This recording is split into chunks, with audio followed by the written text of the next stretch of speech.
बिस्मिल्लाहिर्रहमानिर्रहीम। अस्सलाम वालेकुम नाज़रीन, आप मेरा यूट्यूब चैनल देख रहे हैं। मैं इमरान खान। 2 दिन पहले एक बहुत बड़ा ड्रामा होने लगा था इस खित्ते में, और वो ड्रामा जो है वो भारत करने वाला था, लेकिन हुआ क्या कि वो पकड़ा गया, और पकड़े जाने की वजह से वो ड्रामा फ्लॉप हो गया। मैं थोड़ी सी तफसीलात आपके सामने रख देता हूँ, और फिर मैं आपको साबित कर देता हूँ कि एक्चुअली हो क्या रहा है। और भारत में रहने वाले लोगों को, क्योंकि वहाँ पे भी ये यूट्यूब चैनल देखा जाता है, तो उनसे भी मेरी गुजारिश है कि वो चीज़ों को हकीकत की नज़र से देखें, बजाय इसके कि जज्बाती हो जाएं, बजाय इसके कि हम लोग शोर मचाएं। देखें, हम पाकिस्तान में अगर कहीं पे हमारा कोई इदारा कोई मसला करता है तो हम उसके ऊपर तनकीद करते हैं, हम सवालात उठाते हैं, हम जवाब मांगते हैं। लेकिन भारत के अंदर एक अंधी तकलीद हो रही है जो नहीं होनी चाहिए। आप भारतीय जो हैं वो पाकिस्तान के पड़ोसी हैं, और मेरा आपको मशवरा है कि आप भी अपने इदारों से सवालात पूछें और जानने की कोशिश करें कि आपके साथ ये घिनौना खेल क्यों खेला जा रहा है, और खेलने वालों का इसके पीछे मकसद क्या है। तो सबसे पहले तो मैं आपको बता दूं कि 2 दिन पहले क्या हुआ। एक प्लान था भारत का पुलवामा में दोबारा एक धमाका करने का, और इस मरतबा वो बहुत सारी गाड़ियों के ऊपर ये हमला करवाने वाले थे, और उस हमले में बहुत बड़े पैमाने पर नुकसान होना था। और उस नुकसान के बाद भारत को ये जवाब मिल जाता कि वो एक ऑपरेशन किसी कैफियत में पाकिस्तान के साथ आ जाता, और एक महदूद पैमाने की जंग वो पाकिस्तान के साथ लड़ता। भारत बड़े लंबे अरसे से ये चाह रहा था, उसकी ये ख्वाहिश पूरी नहीं हो रही थी, और अब जो चीन के साथ उसको बहुत ज़्यादा बेइज्जती का सामना करना पड़ा, खिफत का सामना करना पड़ा, और चीन जो आपकी फ़ौज के साथ कर रहा है, भारतीयों के लिए ख़ास तौर पे ये पैगाम है कि वहाँ ऊपर टॉप पे सिक्किम के इलाके में आपकी चिकन जंग के पास चीन जिस तरह की हरकतें कर रहा है, और जिस तरह से इंडियन फौजियों को दबा रहा है, और जिस तरह की वीडियोस सामने आ रही हैं, कोई भी फोर्स जब ये वीडियोस देखेगी, कोई भी फोर्स जब इन मनाजर को देखेगी, तो उसका मोराल जो है वो डाउन हो जाएगा, और उस कौम का भी होगा। तो भारत के पास इस वक्त वो एक जवाब बना रहे हैं कि पाकिस्तान के साथ एक महदूद पैमाने की जंग में जाएं, और उसके बाद वो शोर मचाएं कि जी हम जीत गए, हम जीत गए, और पाकिस्तान बताया कि जी हम जीत गए। तो इस तरह की एक सिचुएशन पैदा करना चाह रहा है भारत, और उसके लिए उनको एक कोई बहाना चाहिए था। वो बहाना बनाने के लिए उन्होंने 2 दिन पहले, ये बुध की रात को, उन्होंने एक गाड़ी पकड़ी है जिसमें 30 से 40 किलो बारूद जो है वो गाड़ी लेकर जा रही थी, और उन्होंने ये कहा कि ये जैश मोहम्मद का इस्माइल अलवी नामी शख्स है, जिसको उन्होंने करार दिया कि वो मौलाना मसूद अजहर का रिश्तेदार भी है। तो ये शख्स बम बनाने का माहिर है, और इसने ये सारा प्लान किया था, तो हमें ये पता चल गया। तो एक्चुअली ये नहीं हुआ ये कि पाकिस्तान को थोड़े दिन पहले पता चला कि भारत चीन के साथ जो खिफत उसको हुई है उसको मिटाने के लिए अब तवज्जो हटाना चाह रहा है, और तवज्जो हटाने के लिए वो कश्मीर से मुल्का या कश्मीर के अंदर किसी इलाके में, स्पेशली अब ये पुलवामा का पाकिस्तान के पास रिपोर्ट आ गई थी कि वहां पे एक इस किस्म की कार्रवाई करवा के, जाली कार्रवाई जैसी पहले भी वहां पे हुई थी, करवा के अपने कुछ फौजी या अपने पुलिस वाले मरवाएगा, और उसके बाद एक जाली ऑपरेशन पाकिस्तान पे करेगा, जैसा वो जिस ऑपरेशन में अभिनंदन भी हमारे पास आ गया था बाद में। एक रात को उन्होंने आए कुछ दरख्तों के ऊपर बम फेंक के, उन्होंने कहा जी हमने 300-400 बंदा जो है वो किसी कैंप के अंदर जाके मार दिया, ख्याली कैंप के अंदर। तो वो ख्याली कैंप में बंदे भी मार दिए, और बहुत बड़ा कारनामा भी कर दिया, पूरे इंडिया में वाहवाकारी भी हो गई, और अगले दिन पायलट को भी जलील करवा के जूते पड़वा दिए, और उसके बाद फिर पायलट वापस भी ले लिया, और फिर उस पायलट को मुख्तलिफ बेसिस पे भेजते हैं। वो जाके फौजियों को मिलता है, कहता है जी अपने परिवार के लिए, अपने खानदान वालों के लिए हमारे साथ आप वीडियो बना लें, और उनको जाके बताएं मैं कितना बहादुर आदमी हूँ। तो वो बहादुरी तो उसकी नजर आ गई थी कि वहां पे वो सरेंडर कर गया, उसको मार पड़ी, और उसके बाद तरस खा के उसको वापस किया नए कपड़े पहना के। उसका यूनिफॉर्म आज भी हमारे पास यहाँ पे पड़ा हुआ है, तो उसकी तस्वीर जो है वो किसी दिन आपको दिखाएंगे। अच्छा, अब मामला ये है कि इंडिया ये क्यों कर रहा है, और इससे पहले इंडिया ने जो किया था वो पकड़ा कैसे गया। पुलवामा का जो पहला अटैक हुआ था वो खुदकुश हमला आवर, उन्होंने मुबैना तौर पर कहा कि ये आदिल है, आदिल डार।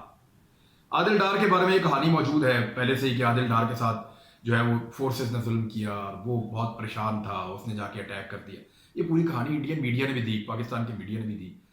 लेकिन इंकशाफ ये हुआ है कि इस शख्स को 2017 में गिरफ्तार कर लिया गया था, उस वक्त जब 2 कश्मीरी नौजवानों को भारतीय फौज ने शहीद कर दिया था, और उस वक्त एक आदिल डार नामी शख्स को गिरफ्तार किया था, और उस वक्त इसको हिजबुल मुजाहिदीन के साथ जोड़ा गया था। बाद में यह शख्स हैरत अंगेज तौर पर 2019 में यानी गिरफ्तारी के 2 साल के बाद एक गाड़ी लेता है, उस गाड़ी में 750 पाउंड यानी 350 किलोग्राम लगभग जो है वो बारूद इकट्ठा करता है। और ये बारूद वही है जो भारतीय फौज का बारूद है, जो भारतीय फौज सड़कों को खुला करने के लिए इस्तेमाल करती है। वहां पे चट्टानों को काटना होता है तो वो बारूद के जरिए से काटते हैं। आधा किलो 1 किलो बारूद आप लगाएं तो अच्छी खासी चट्टान जो है वो गिर जाती है। तो ये 350 किलो बारूद इसने इकट्ठा किया भारत की फौज से, और भारत को पता ही चला। उनकी कैट से निकला, कैट से निकल के 350 किलोग्राम बारूद इकट्ठा किया, उसको एक गाड़ी में डाला और एग्जैक्टली वहां चला गया जहां पे भारतीय फौज मौजूद थी। और वो भारतीय फौज जिसके बारे में पाकिस्तान उस वक्त भी खदशात का इजहार करता कि ये फॉल्स ऑपरेशन करेंगे, पाकिस्तान कह रहा था कि ये झूठा ऑपरेशन करेंगे, इन्होंने कर दिया। और इनके पास इंटेलिजेंस मौजूद थी, इनको कहा जा रहा था कि एयरलिफ्ट कराएं, वहां से निकालें, लेकिन उन्होंने जो नीम फौजी दस्ता था, ये मेन फौजी नहीं थे उनके, नीम फौजी एक दस्ता था, उसको इन्होंने सिटिंग डक की तरह उस गाड़ी के सामने बेबस कर दिया और उनको जो है वो मरवा दिया। और उसके बाद दर्जनों फौजियों के मरने के बाद पाकिस्तान के ऊपर एक झूठा ऑपरेशन किया और उसका फिर खुमियाजा भी भुगता बाद में इन्होंने। तो वो पुलवामा वाला जो ड्रामा था वो तो बेनकाब हो गया। ये भी पता चल गया कि आदिल डार पहले से गिरफ्तार था और उन्होंने उसको मार दिया था और उसको मुबैना तौर पे उस गाड़ी में बिठाया और उस गाड़ी में बिठा के मरे हुए शख्स को बाद में धमाका करवा के तो उसके ऊपर ये धमाका डाल दिया। और 750 पाउंड इनका अपना बारूद वो कैसे गया, कैसे इकट्ठा हुआ, इसका कोई जवाब नहीं। दिल्ली में जितने लेटर्स मौजूद हैं, भारत के अंदर से आवाजें उठ रही हैं बार बार, दिल्ली में जितने लेटर लिखे गए इस फौज को बचाने के लिए और जो इंटेलिजेंस मौजूद थी उसके ऊपर आज तक कोई एक्शन, किसी किस्म की कोई रिपोर्ट, किसी किस्म की कोई इंक्वायरी नहीं हुई, होगी भी नहीं। ड्रामा जो इन्होंने खुद किया था। तो ये भारत की आदत है। लेकिन भारत की इस आदत को काउंटर कैसे करना है, तो आपके वजीर आजम पाकिस्तान यूएन में जाने और वहां से आने के बाद से लेकर अब तक वो लगातार हर थोड़े दिनों के बाद एक ट्वीट करते हैं भारत के इस रवैये के हवाले से और इस खदशे का इजहार करते हैं कि भारत एक फॉल्स फ्लैग ऑपरेशन प्लान कर रहा है। इसको बार बार दुनिया को याद दिलाते हैं।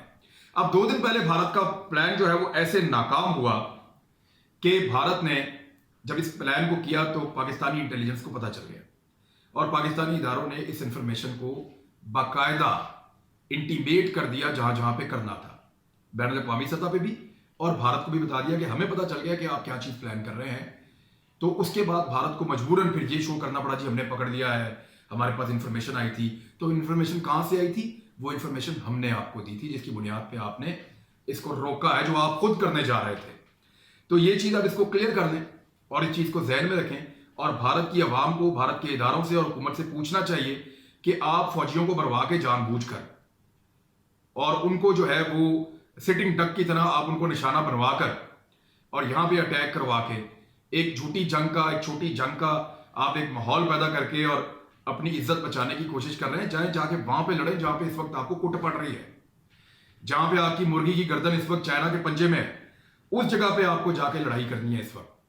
लेकिन पाकिस्तान को वो समझते हैं कि शायद इस दफा तरन वाला है। तो याद रखिएगा कि चीन और पाकिस्तान के दरमियान बड़ी सीरियस टॉक्स हुई हैं और चीन को भी पाकिस्तान ने ये इंटेलिजेंस शेयर की थी और इसमें चीन को भी इंफॉर्मेशन थी, उन्होंने भी शेयर की है और इन खदशात का इजहार किया था। इवन पाकिस्तान ने पेंटागन तक को बता दिया था कि भारत इस किस्म का ऑपरेशन करके पाकिस्तान पे इल्जाम लगा के एक जंग जैसी कैफियत इस खित्ते में पैदा करना चाह रहा है। और भारत को बहुत ज्यादा शय जो है वो इजराइल की तरफ से मिल रही है। मैं आपको खुलकर इसलिए कह रहा हूं कि वजीर आजम पाकिस्तान ने यह बात मुझे बताई थी जब हम मीटिंग के लिए उनके पास गए थे, तो तब उन्होंने ये बात कही थी। वजीर आजम पाकिस्तान ने क्लियर कहा था कि बाकायदा इजराइल के बंदे उस जगह पे मौजूद थे जहां से भारत प्लान कर रहा था पाकिस्तान के ऊपर एक अटैक, और पाकिस्तान की 6 मुख्तलिफ जगहों के ऊपर भारत मिसाइल मारने वाला था। लेकिन क्योंकि पाकिस्तान को पहले पता चल गया और पाकिस्तान को संभलने का मौका मिला इंटेलिजेंस के जरिए से, तो पाकिस्तान ने फौरी तौर पे 18 जगह पे वापस जवाबी मिसाइल मारने का फैसला करके ये फैसला दुनिया की आलमी ताकतों को बता दिया कि ये भारत करने वाला है और इसके जवाब में हम ये करने वाले हैं। अब अगर भारत को आप रोक सकते हैं तो रोक लें, हमें तो पता चल गया वो हमला करने वाले, हम हमला भी रोकने की कोशिश करेंगे और जवाबी हमला भी बहुत भरपूर करेंगे। उसके बाद भारत को वो वहां पे मामला रोकना पड़ा। तो एक चीज जो है वो अब भारत के शहरियों को और भारत के लोगों को, भारत के मीडिया को भी भारत से पूछनी चाहिए कि वो इस खत्ते में अमन चाहता है या लड़ाई चाहता है। अगर तो वो लड़ाई चाहता है तो इस दफा लड़ाई वैसी नहीं होगी जैसी लड़ाई भारत को पसंद है। इस दफा लड़ाई वैसी होगी जैसी लड़ाई से भारत को पता चल जाएगा कि लड़ाई असल में होती क्या है। यहां पे पाकिस्तान और चीन बाकायदा तय कर चुके हैं, क्योंकि भारत ने जो एक स्पेशल स्टेटस था कश्मीर का, जिसके तहत उनको एक आईनी और कानूनी तहफ्फुज़ था उनकी फौज को कश्मीर में वो खुद ही खत्म कर दिया है। अब रियासत जम्मू एंड कश्मीर और भारत की रियासत के दरमियान कोई आईनी गठजोड़ मौजूद नहीं है। अब अगर कोई भी फौज कश्मीर में लद्दाख से या यहां से आजाद कश्मीर से दाखिल होती है तो वो फौज कश्मीर में बिल्कुल वैसे ही होगी जैसे भारत की फौज है, क्योंकि इस वक्त कश्मीरियों के और भारत के बीच में किसी किस्म का कोई कानूनी और आईनी एग्रीमेंट मौजूद नहीं है, कोई मुआहदा मौजूद नहीं है। जो था वो भारत ने 370A खुद ही खत्म कर दिया। लिहाजा इस मरतबा वैसी लड़ाई नहीं होगी और दुनिया की ताकतें चीन को और पाकिस्तान को कानूनी लिहाज से यह मनाने में नाकाम हो जाएंगी कि आप वहां ना जाएं, क्योंकि जो कानूनी वाहिद एक दीवार थी वो भारत ने खुद ही गिरा दी है। अब ये सवालात जो हैं वो भारत के अंदर से भारत से पूछे जाने चाहिए और कुछ लोग पूछ रहे हैं, बार बार पूछ रहे हैं। मीडिया के एक बड़े हिस्से पे मोदी ने कंट्रोल किया हुआ है और अपनी इज्जत बचाने की खातिर वो एक छोटा मोटा एडवेंचर चाहते हैं, लेकिन भारत में सवाल उठाने वाले ये सवालात उठा रहे हैं। अब तक के लिए इतना ही। हमारे चैनल को आप लाइक करें, सब्सक्राइब करें, दोस्तों के साथ शेयर करें ताकि हमारी टीम की हौसला अफजाई हो, हमारी भी हो। अपना ख्याल रखिएगा। अल्लाह हाफिज।